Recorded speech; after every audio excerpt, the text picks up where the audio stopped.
영어 통합 공략으로 인사드리게 되었습니다. 그럼 3관 복습 언제 하나요? 여러분들 앞으로 유형 공략에서 즐겨 또 하고 하는 나를 발견하게 될 겁니다. 쉬운 거 19번에 나왔던 거 신경, 그리고 약간 뭔가 느낌적인 느낌 분위기가 있었어요. 그러니까 종합적인 내용, 사실적인 내용. 내가 이걸 왜 매트릭스처럼 이렇게 6칸으로 나눠서 썼느냐, 각각이 주고받는 영향이 있거든요. 이거를 잘한다는 전제하에 추가적으로 추론 유형을 모으는 거거든요. 한 단어에 대해서 최소한 2개의 의미를 외워보자. 한번 외우는 시도는 해볼만 하지 않아? 이거를 시도를 했을 때 안 되면 나도 선생님하고 별반 차이가 없구나. 만약에 이렇게 했는데 외워져요. 그러면 내 머리가 삐쳐나구나. 뭘 의미하냐면 내가 여기 부분을 읽고 있어요. 근데 이 앞부분 나 분명히 읽었거든요. 근데 뒤에 읽으니까 앞이 기억이 안 나. 너희들이 그럴 수 있어요. 앞이 기억이 안 나. 다 날아간 거지. 그러니까 또 마지막 문장 읽었더니 중간이 기억이 안 나. 이런 거. 이런 문제를 방지하기 위해서는 이렇게 해결하셔야 됩니다. 궁금하시죠? 아까도 물어봤네. 궁금하시죠? 궁금하셔야 됩니다.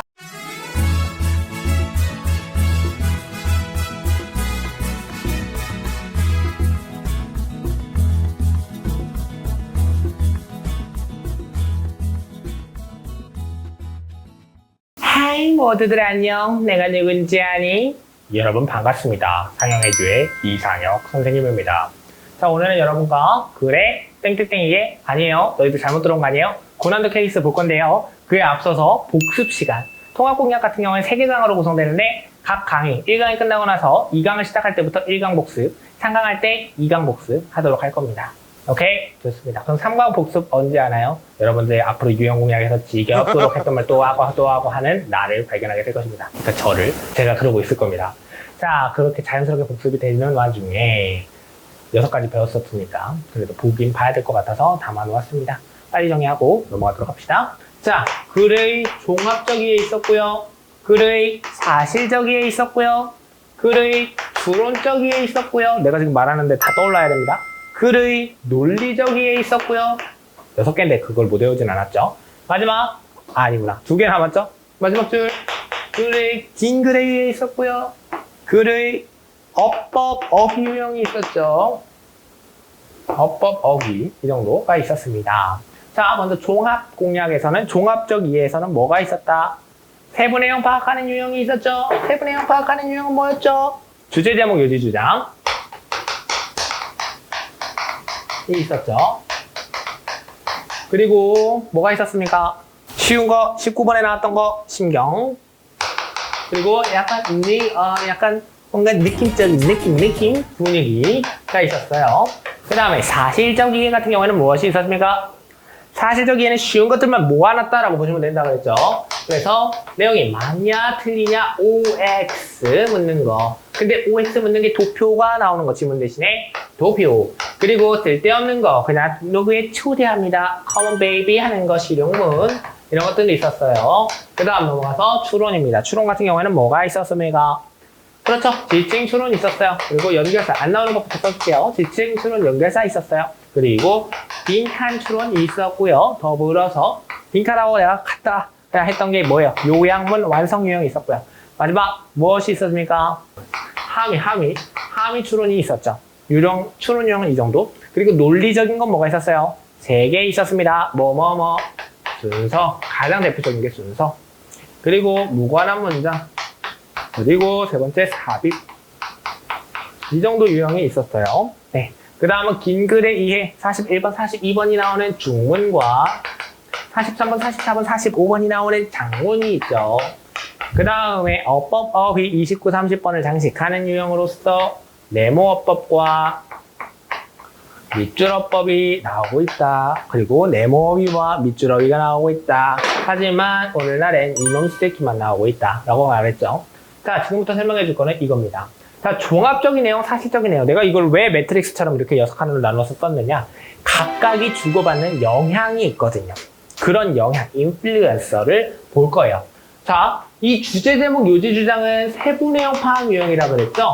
이 세분의 형 파악이 기본적으로 깔린다면 너희들한테 도움을 크게 주는 유형이 바로 얘예요, 얘들아. 추론 유형하고 연결되는 겁니다. 추론 유형에서 빈칸, 요약, 함의 얘 같은 경우도 다 내용 파악을 전제로 하는 거야. 이거를 잘한다는 전제하에 추가적으로 추론 유형을 묻는 거거든요. 그렇기 때문에 이게 전제가 돼야 됩니다. 쉽다고 안 들으면 안 되는 이유. 그 다음에 사실적인 이해는요, 내용 일치불일치, 도표, 실용문. 얘네들도 쉬운 유형이죠. 얘는 어디로 이어지느냐? 긴 글에서도 쉬운 유형을 물어봐야 되기 때문에 사실적인 내용은 여기로 이어집니다. 장문으로 이어질 수 있습니다. 오케이? 네.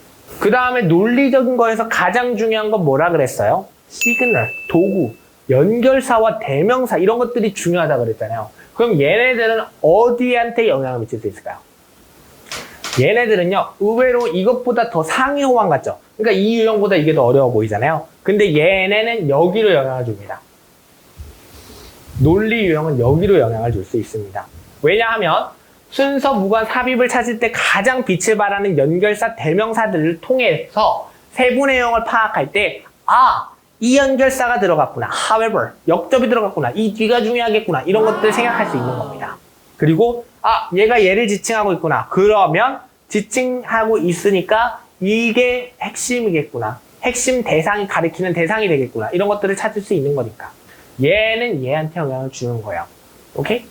그리고 더불어서 이 어법과 어휘를 구분지어 놓았을 때 어법 유형은 어디로 간다 그랬죠? 어법 유형은 논리, 굳이 따지자면 논리로 간다 그랬고 어휘 유형은 어휘 추론이라고 불러주는 선생님들도 계세요. 그 정도로 추론 유형에 가깝다라고 내가 말을 했었습니다. 그러면 다 같죠? 근데 딱 하나 안 가는 게 있어. 뭐? 서로 영향을 주고받는 게 있어요. 얘가 보내고 제가 보내는 서로 영향을 주고받는 거. 바로 뭐냐? 이 논리적인 것과 빈칸 추론적인 유형이 서로 연결이 되어 있습니다. 얘는 그냥 약간의 연결이 있다고 보시면 돼요. 주된 연결은 이 정도라고 보시면 되겠습니다. 이 연결을 보여준 이유는 다 봐야 된다는 거. 유형 공략 완강하셔야 된다는 것을 보여주기 위함이었고요. 다음 이제 고난도 케이스 6가지만 살펴보고 끝내도록 하겠습니다. 사실 내가 지금 인강이 날아가서 카메라 감독님께서 마이크를 끄고 녹화를 해주신 덕분에 다시 찍고 있습니다. 어이구 무릎 꿇지 마세요. 네. 농담이고요. 아무튼 6개 궁금하시죠? 아까도 물어봤는데 궁금하시죠? 궁금하셔야 됩니다. 안 궁금하면 내가 다시 찍는 의미가 없어집니다. 이 6가지에 대해서 깔끔하게 빠르게 아까보다 빠르게 정리하도록 하겠습니다. 첫 번째, 주제 소재가 추상적인 경우. 자, 주제 소재가 추상적인 경우는 어떤 경우입니까? 주제 소재가 제시되긴 한데 뭔가 약간 상투적인 것 같고 뭔가 딱히 메리트가 없어 보이는 경우죠. 이런 경우는 이런 지문일 때 이런 경우가 많습니다. 바로 철학, 경제, 법, 예술, 심리, 언어 이런 사회 분야에서 이런 경우가 굉장히 많습니다. 그래서 이 분야의 글을 평상시에 읽어서 배경지식 전문 용어 이런 것들 파악하는 거 좋습니다. 자, 얘들아 이거 주목해야 돼. 조심해. 내가 평소에 읽으라는 말 잘 안 하는데요. 여기서 3개 다 각각도 나는 한국인들은 3-4번 좋아해. 나도 마찬가지인데요. 앞에도 다 3-4번이었죠. 하나 3개씩 있었잖아요. 사실적인 3개, 종합적인 3개 이런 식으로. 얘도 3개를 만들다 보니까 평소를 넣는데요. 평소에 이 글을 읽어라. 나 이런 말 잘 안 해요. 근데 뒤에도 하나 더 나오거든요. 이게 왜 논란의 여지가 있냐면 수능 영어는 사실 평소에 읽는 게 도움이 되지 않아요. 하지만 여기서 말하고자 하는 거는 철학, 경제, 법과 같은 이죠. 이 철학, 경제, 법과 같은 거는 영어가 아니라 한글로 읽어도 굉장히 주제 소재가 추상적인 경우가 많아요. 그렇기 때문에 얘는 지문 독해력 측면에서 학습하라는 거예요. 배경지식, 전문 용어 이런 것들도 좋지만 독해력이 나의 요지입니다. 주제 소재가 추상적인 과정에서 찾는 것은 독해력을 요하는 거거든요. 그래서 독해력을 일깨워라, 향상시켜라는 측면에서 이 부분을 말씀드린 거고요. 두 번째, 어려운 개념이나 전문 용어의 경우 같은 글 속에서 그것들을 부연 설명하거나 예시를 드는 부분을 있기 마련이므로 그 부분을 찾아서 글을 읽어라. 그리고 세 번째, 핵심 어구나 문장 간의 단서를 활용해서 글의 내용과 전개 방식을 파악해라. 네, 이 정도 살펴보시면 되겠습니다. 그래서 중요한 건 독해력이다. 여기서는 그 정도 기억하시면 되겠어요. 와, 엄청 짧아졌다. 두 번째, 고난도 어휘가 쓰인 경우. 이번엔 어휘가 어려운 경우예요. 이거는 어떤 경우냐면 너희들이 해석이 안 돼요. 그 단어가 중요하면 정말 더 띠로리지만 그러니까 중요한 단어는 아니지만 아무튼 지문에 등장한 단어인데 해석이 안 돼요. 이런 경우가 있을 수 있죠. 이럴 때 어떻게 하느냐예요. 이거는 케이스 바이 케이스예요. 첫 번째는 뭐냐면 어휘의 의미가 정확하게 모르겠어. 추상적이야. 추상적이거나 전문적이고. 그러니까 어휘를 아예 모르겠는 경우. 이런 경우도 있고요. 자주 등장하는 어휘인데 뜻이 다르거나 품사가 달라요. 얘는 뜻이 다른 거. 그리고 비유나 유추로 사용돼가지고 그 의미가 다양해요. 의미가 다양할 때도 힘들죠. 그죠? 이런 경우에 여러 의미 높게요. 이게 고난도 어휘예요. 어휘가 꼭 그 한 단어가 어려운 단어, 못 외운 단어가 어려운 게 아니라 이런 경우에는 어려운 거예요. 무슨 말인지 알겠죠? 네. 이럴 땐 이렇게 해석하셔야 됩니다. 첫 번째, 추상적이거나 전문적인 케이스. 이 단어일 때는요, 아예 모르는 단어고요. 그냥 아예 몰라요. I have no idea. 나는 모르겠네요. 이 모르는 단어일 때는 맥락, 중요합니다. 맥락. 맥락 속에서 단어 찾으셔야 돼요. 맥락 속에서 그 어휘의 쓰임과 뜻을 파악하셔야 됩니다. 두 번째, 영어는 한 단어가 다양한 품사로 쓰일 수 있습니다. 다양한 품사로 쓰일 수 있어요. 그쵸? 맞죠? 품사가 같은 단어를 알아도 happy가 happiness, happier 다 되잖아요. 그래서 여러 의미를 가지게 되므로 평소에 다양한 예문을 통해서 평소 또 나왔죠? 내가 나온다 했죠? 평소에 다양한 예문을 통해 한 단어의 여러 의미를 익혀준다. 이거는 사실 내가 말하면서도 세계 체언을 썼어요. 난 솔직히 한 단어를 가지고 한 단어를 두 개의 뜻으로 외운다? 어렵다고 생각해요. 내 머리 수준에서는 한계입니다. 최소한. 내가 내 머리 수준의 한계인 거를 왜 학생들한테 강요하냐고요? 너희들이 나보다 훌륭할 수도 있다니까요. 그죠? 나보다 최고일 수도 있다고. 응? 이거 무시 못해요. 나보다 머리가 비상할 수도 있어요. 아니면 우영우처럼 착 해가지고 너희들이 기억할 수도 있고요. 그래서 이것도 알려주는 거야. 한 단어에 대해서 최소한 두 개의 의미를 외워보자. 한번 외우는 시도는 해볼 만하지 않아? 이거를 시도를 했을 때 안 되면 나도 선생님하고 별반 차이가 없구나. 나도 그냥 평범한 인간이었구나. 뭐 이렇게 하고 정리하면 되고요. 만약에 이렇게 했는데 외워져요. 그러면 내 머리가 비상하구나. 이렇게 생각하시면 되는 겁니다. 못해도 자책할 필요 없고 잘해도 자만할 필요는 없지만 아무튼 잘하면 뛰어난 거니까요. 나보단 뛰어난 거다 라고 생각하시면 된다는 겁니다. 다음은 세 번째입니다. 한 단어가 비유나 유추로 사용된 경우예요.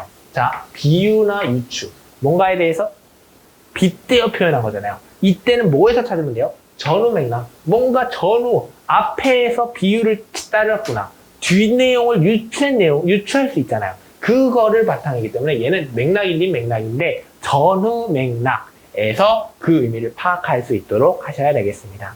오케이? 네, 좋습니다. 다음 세 번째입니다. 이번에는 구문이 복잡한 경우. 이거는 뭐냐면 지문 전체를 바탕으로 봤을 때가 복잡한 게 아니라 특정 구문, 그러니까 한 문장이 복잡한 거. 한 문장이. 그러니까 예를 들면 이만큼이 있는데 지문이 보통 한 6줄 된다 그랬죠. 수능 지문은. 근데 한 줄이만 이래. 한 줄이 4줄씩 돼. 이런 경우. 구문이 복잡한 거예요. 이게 구예요, 구. 구는 그냥 문장이라고 생각하시면 되거든요. 그래서 이 구문이 복잡한 경우입니다. 한 문장의 길이가 비교적 길고 다양한 구문이 포함되어 구조가 복잡한 문장이 있는 지문은 해석이 잘 안 돼요. 그래서 지문에 대한 내용을 이해하는데 어려움을 느낄 수 있습니다. 이때는 이렇게 해결해야 합니다. 첫 번째, 글의 전반적인 흐름, flow. 흐름 굉장히 자주 나올 겁니다. flow. 이 흐름 속에서 해당 문장의 내용을 이해해야 됩니다. 근데 이 흐름 속에서 이해해야 하는 거. 어떻게 해야 되느냐? 지금부터가 핵심입니다. 두 번째, 필수 성분과 수식어를 구별한다. 자, 필수 성분이라면 뭐가 있습니까? S와 V가 있죠. 맞나요? 주어 동사가 있어요. 그리고 수식어를 구별한다. 그래서 필수 성분 위주로 문장의 구조를 이해해야 됩니다. 필수 성분 위주라고 하면 뭘까요? 주어 동사라니까요. 걔를 바탕으로 하나의 수식어 정도는 이렇게 이어져도 되지만 여러 개가 빠빠빠빠 막 수식어 삽입절 막 절 들어가 있고 따옴표 들어가 있고 또 뭐가 있을까? 짝대기 들어가 있고 아니면 that, 이야 블라블라블라 설명 있고 뭐 이런 것들 하나하나 다 이렇게 해석하면서 여기 연결되는구나 여기 연결되는구나 찾을 수 있다? 못 찾아요. 그럴 여유 없습니다.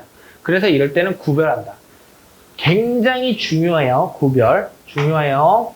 네. 그 다음 세 번째, 접속사와 관계사 지금 말했던 거 that 뒤에 앞에 나오는 거 이런 것들 복합문을 구성하는 요소를 확인하고 도치구문, 강조구문 이런 것 등의 특수한 형태 도치구문, 단조구문 다 중요한 거죠. 동사가 먼저 튀어나오고 싶어가고 갑자기 갑툭튀한 거는 왜 갑툭튀한다 그랬어? 중요하니까 갑툭튀, 강조하고 싶어서 갑툭튀라 그랬잖아요.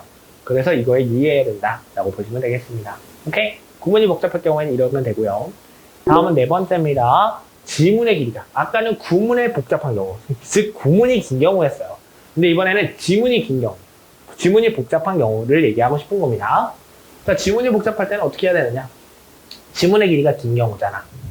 지문이 다른 지문에 비해 더 길어요. 이럴 때는 이걸 이해하셔야 돼요. 지문 자체 해석도 어렵죠. 해석이 길어. 이게 왜 해석이 어려워요? 보통 지문이 길어지면 난이도는 쉬워지거든요. 근데 해석이 어려운 이유는 다름이 아니에요.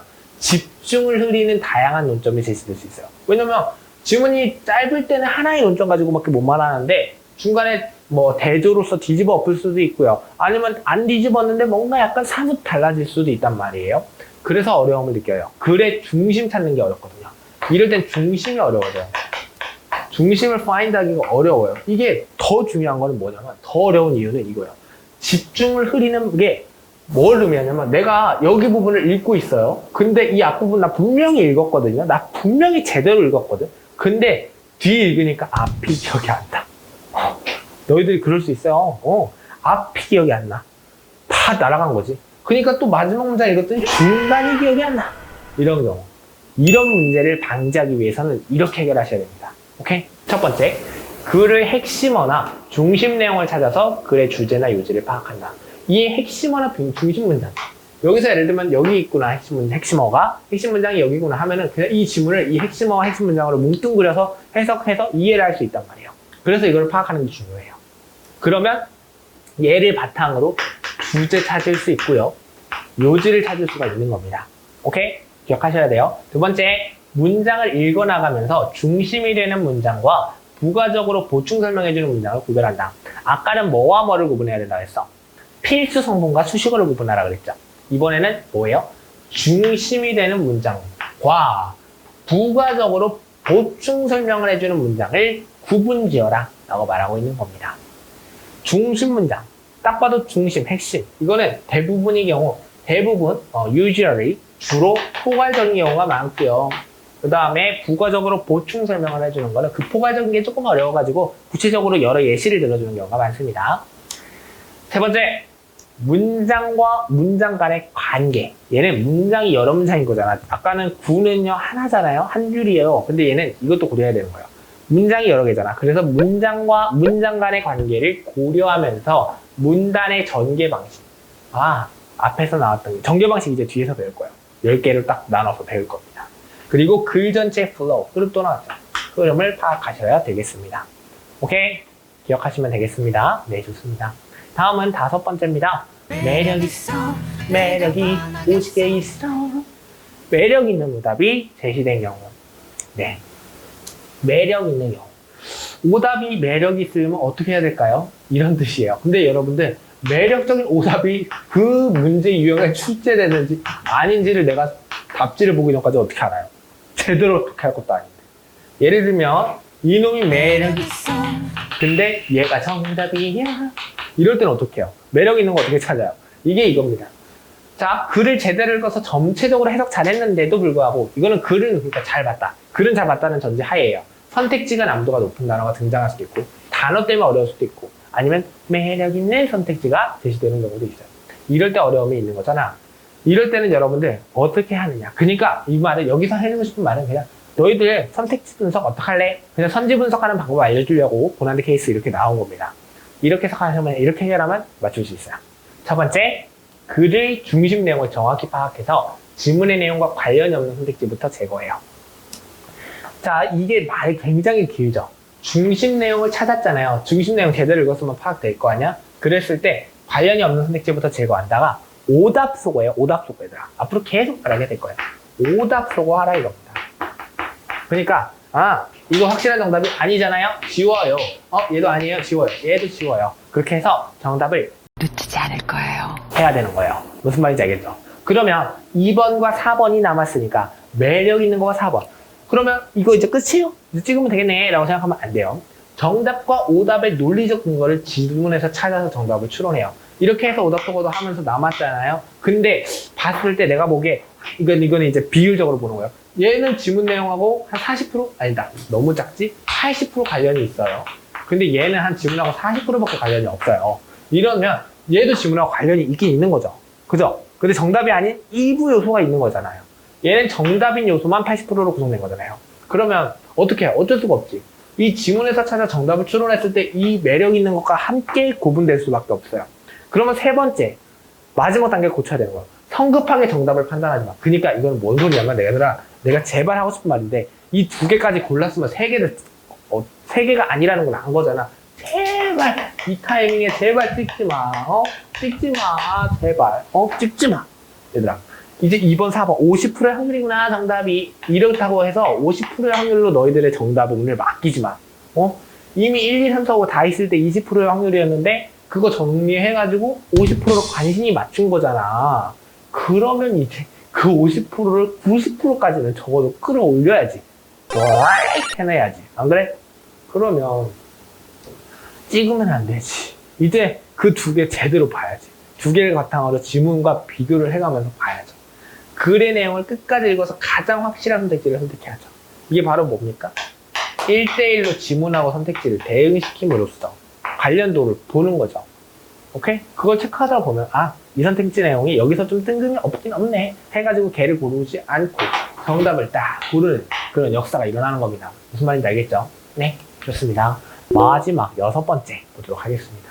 6번째는 첫 번째에서 제시됐던 주제, 소재가 모호한 경우랑 좀 비슷해요. 근데 비슷한 듯 달라서 내가 여기 6번째 강으로 넣어놓은 겁니다.